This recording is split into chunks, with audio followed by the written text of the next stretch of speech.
The morning sun was merciless that day in Oniru, a small town tucked between rustling palm trees and fields of cassava. The streets were dusty, the market loud with the cries of traders, and children chased each other barefoot, their laughter echoing through the air. Then, a distant hum of engines grew louder, breaking the ordinary rhythm of the day. Heads turned, conversations paused, and even the goats trotting along the roadside stopped as if sensing the shift. From the horizon, a convoy of sleek black SUVs appeared, gliding like a serpent through the narrow road. Their polished bodies gleamed, reflecting the sun so fiercely that villagers shielded their eyes. The ground trembled beneath the wheels as the cars slowed to a regal crawl. Chief Adewale had arrived. He stepped out of the first car with the authority of a king. Tall, broad-shouldered, and dressed in an agbada of the finest fabric, he looked like wealth made flesh. His shoes, Italian leather, did not touch the dust. His aides hurried ahead, laying down a red carpet strip across the dirt road to the village square. The villagers whispered among themselves, "Is he a governor? No, he is richer than governors. See his wristwatch, it must feed a family for a year."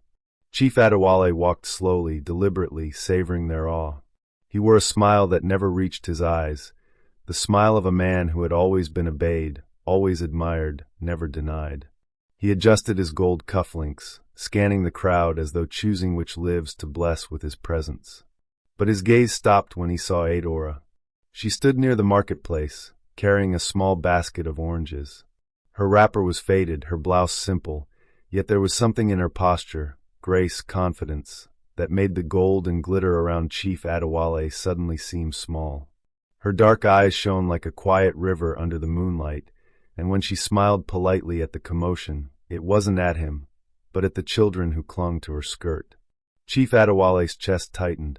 He was used to women throwing themselves at him, chasing his fortune like moths to flame. But this woman looked untouched by wealth, almost indifferent to it. In that moment, he decided, she will be mine. I will buy her heart as I have bought everything else in this life. The villagers sensed his interest immediately, and a murmur rippled through the crowd.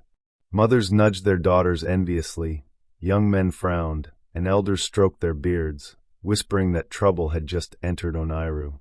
The rich man had arrived, not for business, not for politics, but for love. And though no one could predict it yet, the stage was set for a clash between gold and the human heart. By the next morning, Oniru was buzzing like a restless hive. Word of Chief Adewale's interest in Adaora had spread faster than wildfire. Women and rappers huddled at the stream, discussing it between laughter and disbelief. Men in the palm wine joint argued whether Adaora would accept or not, while children rehearsed the story as though they had seen it themselves. Who would refuse such wealth? One man asked. Another shook his head. Adaora is not like other girls. Her spirit is strong. The debate ended when the sound of drums echoed through the square. Chief Adewale had returned, but this time, not just with his convoy. He came prepared for a spectacle. From the backs of his cars, his aides unloaded boxes and trunks, each larger than a man's chest. They opened them before the entire village, and gasps filled the air as treasures gleamed in the sunlight. Strings of coral beads, wrappers of flowing silk, golden bangles, sparkling high-heeled shoes, and bundles of cash so thick the rubber bands strained to hold them. The village children squealed, running forward to touch the strange riches, but the aides pushed them back. Mothers clapped in astonishment, some already dreaming of what they could do with just one of those boxes. Even the elders who tried to hide their excitement leaned forward, eyes glittering. Chief Adewale stood tall in the center of it all, his agbada fluttering as though the wind itself bowed to him. He raised his voice, rich and commanding.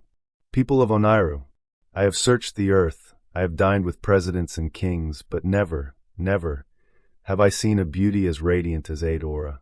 Today, I bring gifts not to boast, but to show my sincerity. These are but a fraction of what I can give. If she accepts me as her wife, I will change her destiny. Her father shall have a mansion, her brothers shall travel abroad for education, and she shall wear gowns fit for a queen. Adaora, say yes, and the world itself shall kneel before you." The crowd erupted into cheers. Some clapped, Others danced, and many shouted her name, urging her to accept. For the villagers, this was beyond marriage. It was an opportunity for their small town to be tied forever to wealth and influence. All eyes turned to Adaora. She stepped forward slowly, her basket of oranges still in hand. Unlike the others, her face showed no greed, no dazzled hunger for the treasures piled before her. She looked at Chief Adewale, not with fear or awe, but with calmness, as though she saw something no one else could. When she spoke, her voice was gentle but firm, cutting through the noise like a bell. Chief Adewale, I do not mock your gifts, for they are fine. And I do not insult your offer, for it is generous. But understand this, my heart is not for sale. A woman's love is not a market where the highest bidder wins. I seek not wealth, but truth. Not power, but peace. Silence fell. The drummers stopped. Even the wind seemed to pause. The villagers stared at her in disbelief. Some gasped, some shook their heads furiously. How could she reject such an offer? Mothers muttered that she was foolish. Young men, however, stole proud glances at her bravery. Chief Adewale's smile froze, as though carved from stone. His eyes narrowed, and for the first time, the air around him shifted, not warm, not generous, but dangerous.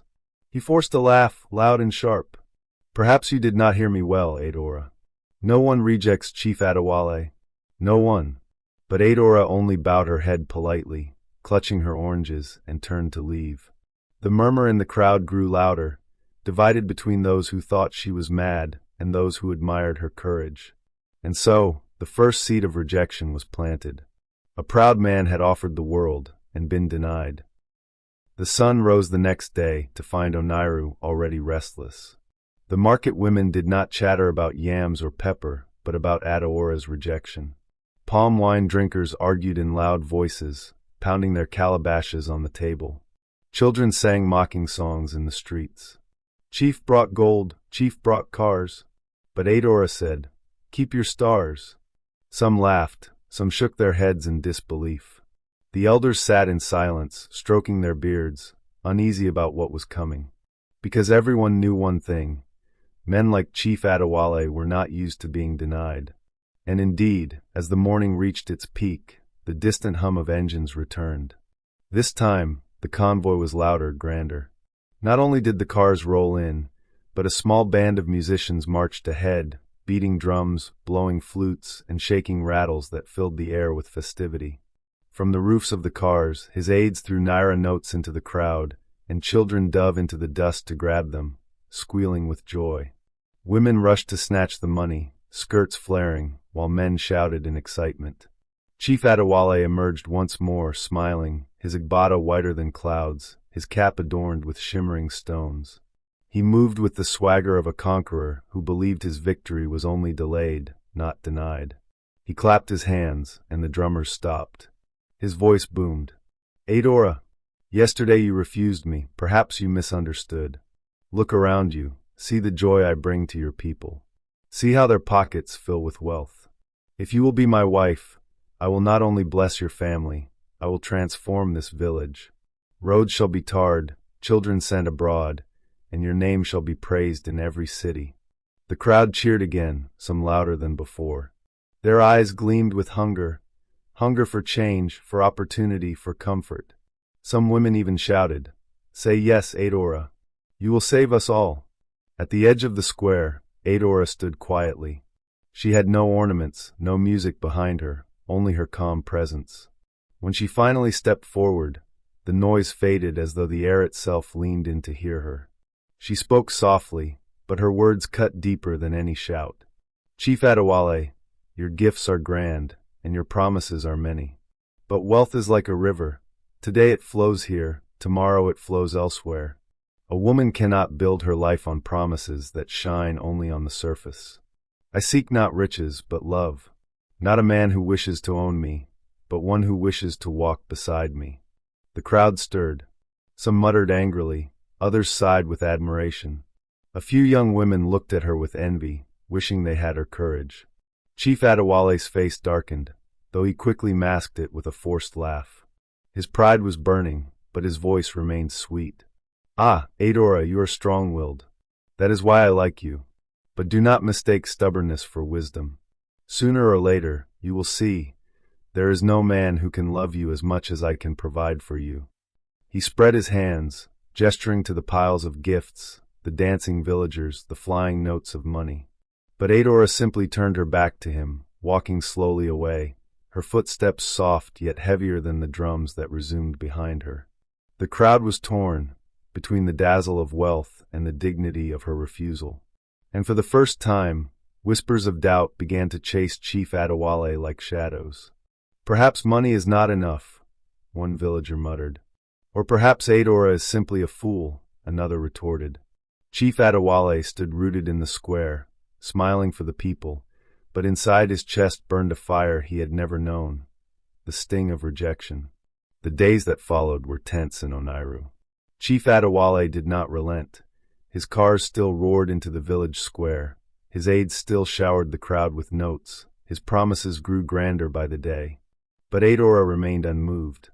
And while the villagers argued endlessly, some calling her stubborn, others calling her wise, she often slipped away from the noise to the quiet corners of the village where her heart truly belonged.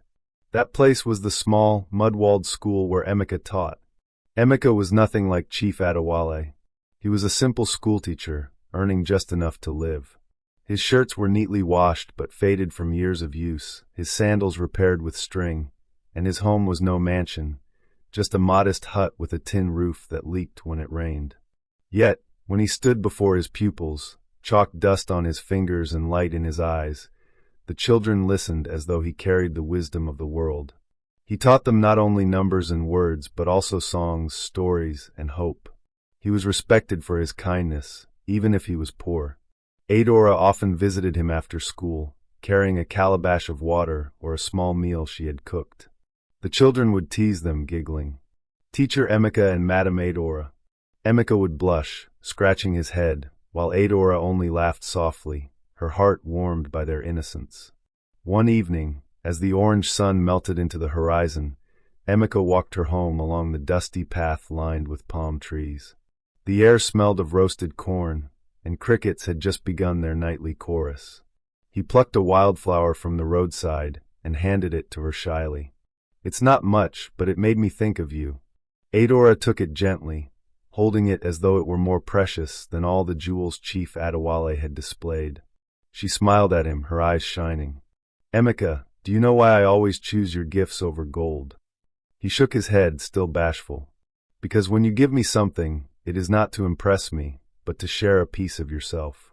That, to me, is love." They walked in silence for a while, listening to the wind whisper through the trees. Finally, Emeka stopped and turned to her, his voice trembling but steady with courage. "Adaora, I may never have mansions to offer you. I may never own convoys or shower you with riches.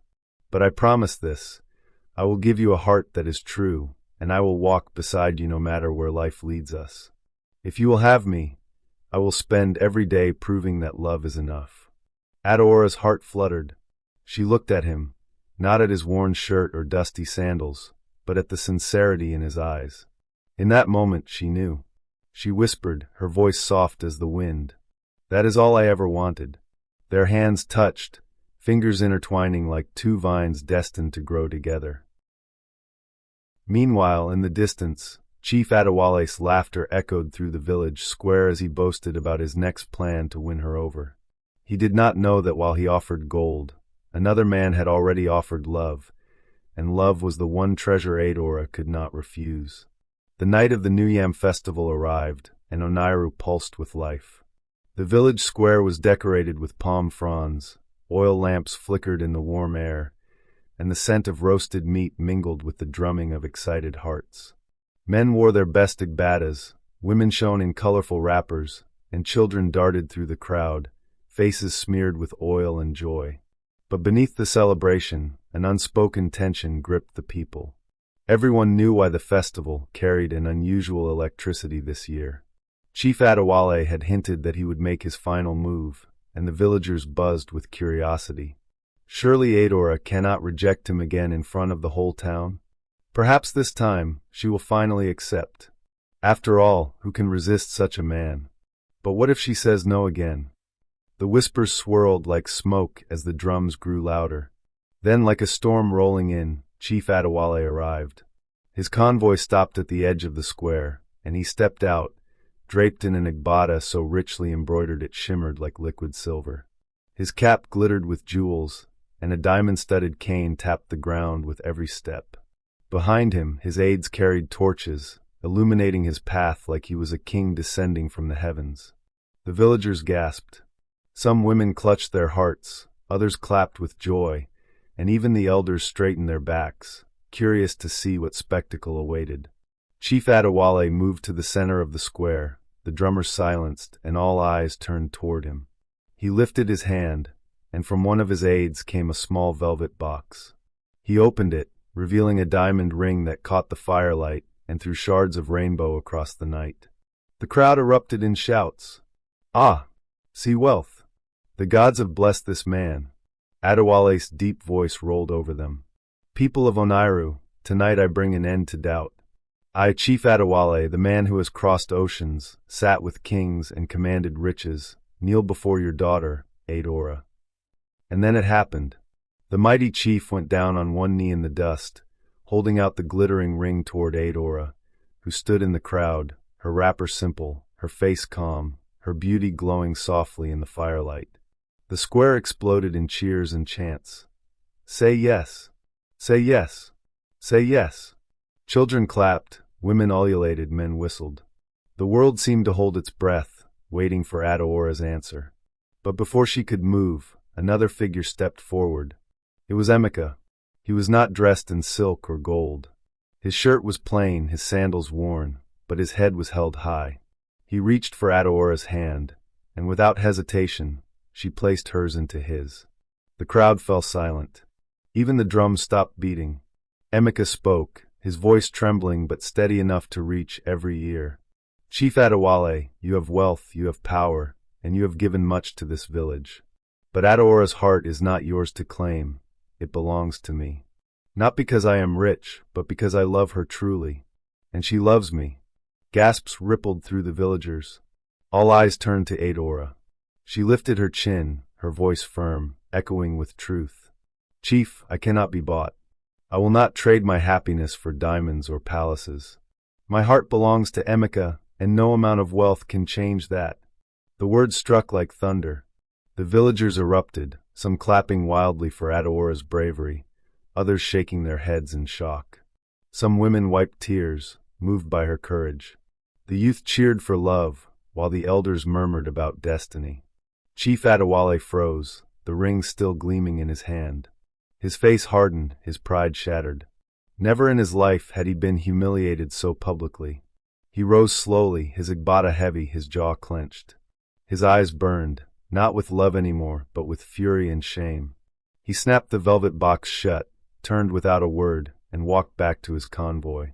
The villagers watched in silence as his cars roared away into the night, dust and smoke trailing behind him. For the first time, Chief Adewale had lost, and he had lost to a man with nothing but love. The morning after the festival, the air in Oniru was thick with stories.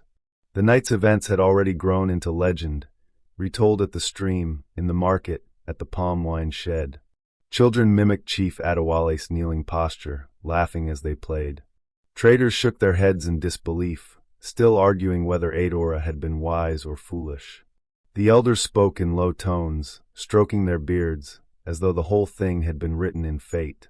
But for Chief Adewale, the morning was not filled with laughter.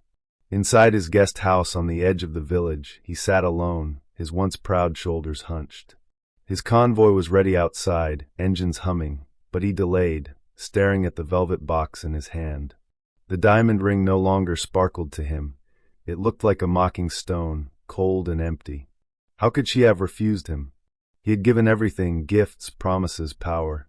In Lagos, women begged to sit at his table. In Abuja, politicians bowed to him. But here, in this small forgotten village, a farmer's daughter had turned him into a story of ridicule. His aides entered nervously, waiting for instruction. None dared speak of the humiliation. They only asked if he was ready to leave. Chief Adewale said nothing. He rose slowly, his once proud Agbada hanging on him like a heavy burden. As he stepped outside, villagers gathered to watch. The same people who had once cheered his arrival now whispered behind their hands. That is the rich man who was rejected. So money is not everything after all. He looks smaller than before. Chief Adewale heard them, each whisper like a dagger. He clenched his fists, his pride bleeding, but he forced himself to keep walking. With every step, dust rose, as though the earth itself was erasing his presence. When he reached his car, he turned once more toward the village. His gaze lingered on the marketplace, where he had first seen Adaora. She was not there, but in his mind her calm face returned, unmoved by his wealth, untouched by his power. He muttered under his breath, almost to himself, "One day she will regret this." But deep inside, he knew it was not she who would regret, but he who would never forget. With a wave of his hand, the convoy engines roared to life. The cars sped out of Oniru, leaving behind a trail of dust and silence. The villagers watched until the sound faded into the distance. And just like that, the storm had passed. That evening, Adaora and Emeka walked together down the same dusty path lined with palm trees. The festival was over, but their story had just begun. Adaora's smile was soft, her heart light. Emeka, though still overwhelmed, felt a quiet strength in knowing that love had triumphed over gold. The village too changed. People began to speak less of riches and more of character. Mothers reminded their daughters, "A husband's heart is worth more than his pocket." Young men sat straighter, realizing wealth was not the only measure of a man. And slowly, the name Chief Adewale became not one of glory, but of warning. For Oniru would forever remember the day the rich man was rejected. Years passed in Oniru, and the memory of that festival night grew into a story told by firelight, passed from mouth to mouth, generation to generation. In the village square, griots would point to the dust road and say, "That was where Chief Adewale knelt with a diamond ring, only to be turned away by a farmer's daughter. Let it be known, gold cannot buy love, nor power force the heart." Children would laugh at the tale, yet listen with wide eyes, while young women sighed with admiration for Adaora's courage. The story became a proverb. Love is not for sale in the market of men. Meanwhile, Adaora and Emeka built a life together, not grand, but steady and full of warmth. Their wedding was simple, celebrated with drums, laughter, and the dancing of neighbors who admired their bond. There were no convoys, no diamond rings, no overflowing gifts, only the sincerity of two hearts choosing each other. In time, their home filled with the laughter of children. Though they struggled with the ordinary trials of life, failed harvests, rainy seasons that leaked through their roof, coins that sometimes stretched too thin, Adaora never once doubted her choice. For each day, Emeka's love wrapped around her like a shield, steady and unwavering. On evenings, she would sit with him under the stars, their children asleep inside, and he would tell her stories or sing softly with his old guitar. And in those quiet moments, she knew she had chosen wealth greater than diamonds, the wealth of peace, companionship, and trust. But far away, Chief Adewale's life was not so full. He remained rich, yes, his companies grew, his mansions multiplied, his cars gleamed brighter than ever. Yet his heart remained empty. He entertained women who came to him for his wealth, but none stayed when his gifts slowed. He threw grand parties, yet ended each night in silence. He was surrounded by luxury but starved of affection. With every passing year, the memory of Oniru returned to him like an unhealed wound. The image of Adaora's calm eyes, the sound of her voice saying, "I cannot be bought." He realized, too late, that what he had dismissed as foolishness was wisdom greater than his pride. And so, in his old age, when his hair had turned gray and his laughter no longer drew crowds, Chief Adewale sat alone in his mansion, staring at the velvet box he never threw away. The diamond ring was still inside, glittering in the dim light, but now it mocked him. For all his riches, he had never won the one thing his heart truly longed for, love freely given. Back in Oniru, Adaora and Emeka grew old together, their hair silver, their love still steady. They became known as the village's wise couple, sought by the young for advice. Their home was never rich in gold, but always rich in joy.